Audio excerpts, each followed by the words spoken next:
I've been in construction all my life, and these are the things that contractors believe that get in the way of them succeeding at hire. All right.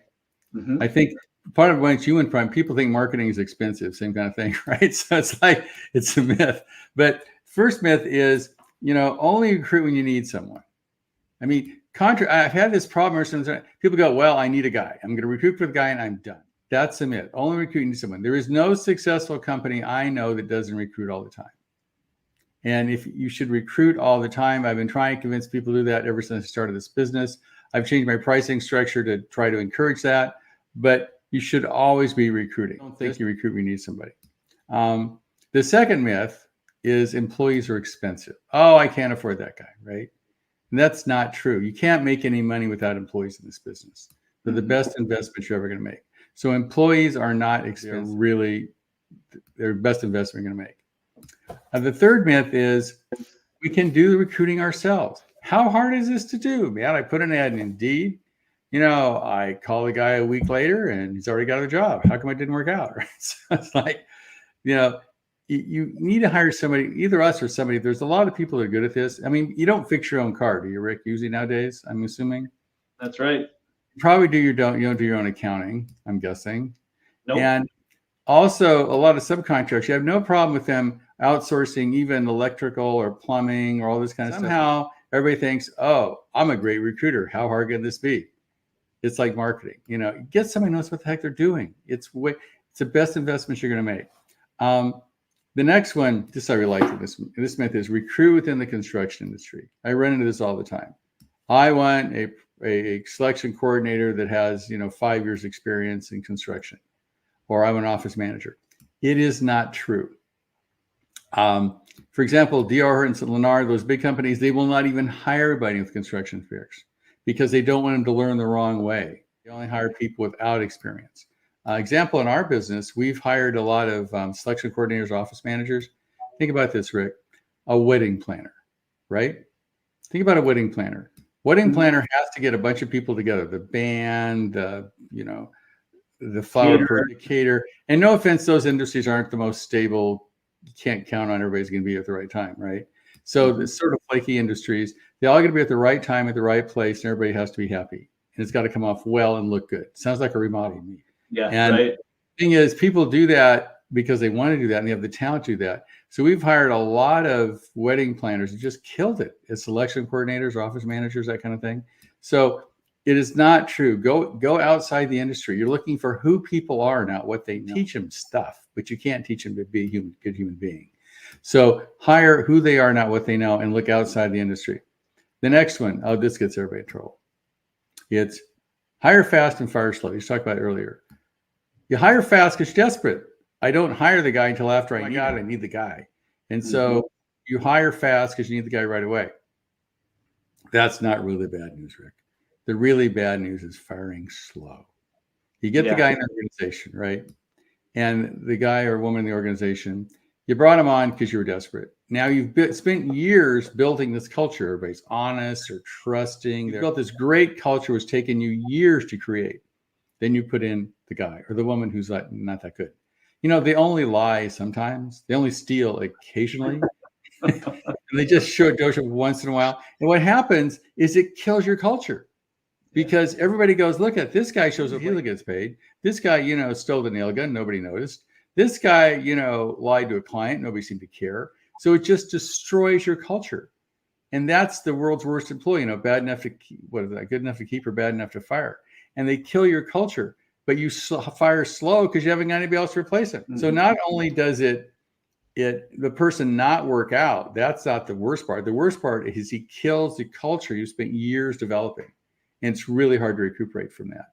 The truth is you should hire slow. Literally take the time, find the people, always be recruiting, make the decisions slowly so you've got the right person. Then, if they're not working out, fire fast. Do not hesitate. Do not wait. Fire fast. And I've done consulting for many, many years. And many times, I can't tell you how many times, but lots, they've got this world's worst employee. And then the conversation is about John or Mary. Oh, John's great this week. Oh, John can't be John. John crashed a truck. Oh, but he wasn't drunk. I mean, it's like crazy, right? And they keep this person on for years because they don't want to go through the emotional pain of firing them. And it's interesting. What's interesting, Paul, I just heard a quote from Donald Trump, and he was talking about the 3 types of employees you have. He goes, there's bad employees, there's good employees, and there's great employees.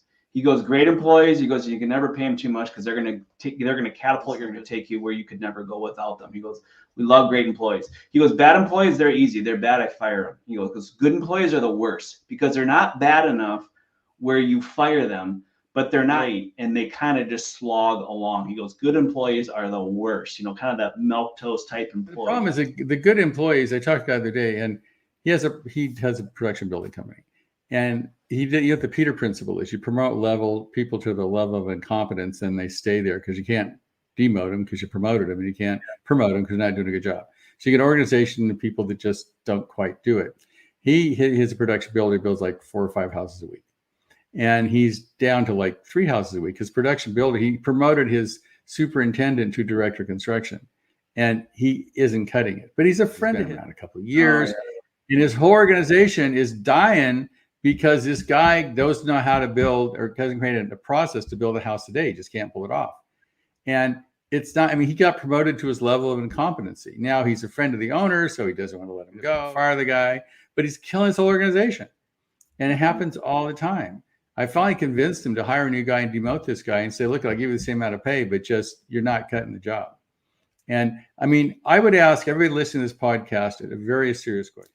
Now, Rick, same to you if you have any employees. If you were going to start your organization over today, let's say for whatever reason, everybody let go and you had started over again today, and now you had to hire back the people that you had before. Anybody that you wouldn't hire back, you should fire. Yeah. And you remember Al Mays? Do you remember Al Mays? He was a coach in the construction industry for years. I think he's maybe retired now, but I took a class from him once, and he said that he threw the question out there. Well, when should you fire somebody? He says the first time you think about it. Absolutely. And there's always this, I'll tell a couple symptoms are the phone rings, it's John. You're not excited about the phone. It's John, right? Or John left a message. Oh no. When you hear the person's name, there's this sort of dread that you show up. Like the person only lies 10% of the time, but you're never sure when the 10% is, so you can't know when to trust him, right? And those kind of people, if they have working for you, they just kill it because in your heart that guy should go someplace else. But because you don't emotional pain of firing the guy, or you don't have somebody to replace him because you're not recruiting, you keep them on. And I would say in any construction company, that's probably the worst problem I've seen. You may have cash flow problems, you may have marketing problems, but when you have the worst employee problems, it makes it, that's not fun. Yeah. I've had, because every time you think about that person, you go, So if you have anybody that you wouldn't rehire, definitely fire.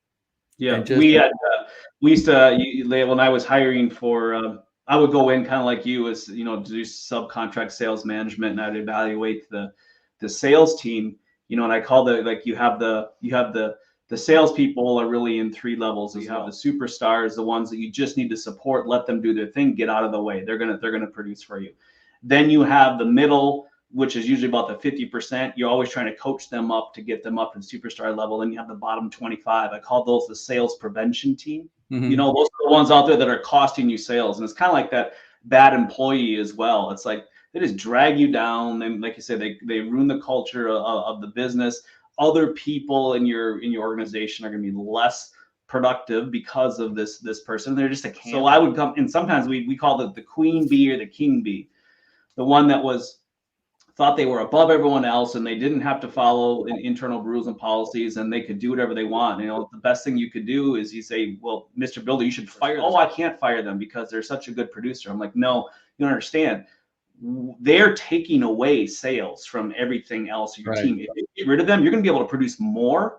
And then you're going to be able to not have to deal with all of the emotional baggage and crap you got to deal with, prima donnas. And you can hire up that new person, develop them into your next superstar that's going to follow the way that you want to run your company. I like the sports analogy. It is a team effort. It's not a solo effort, right?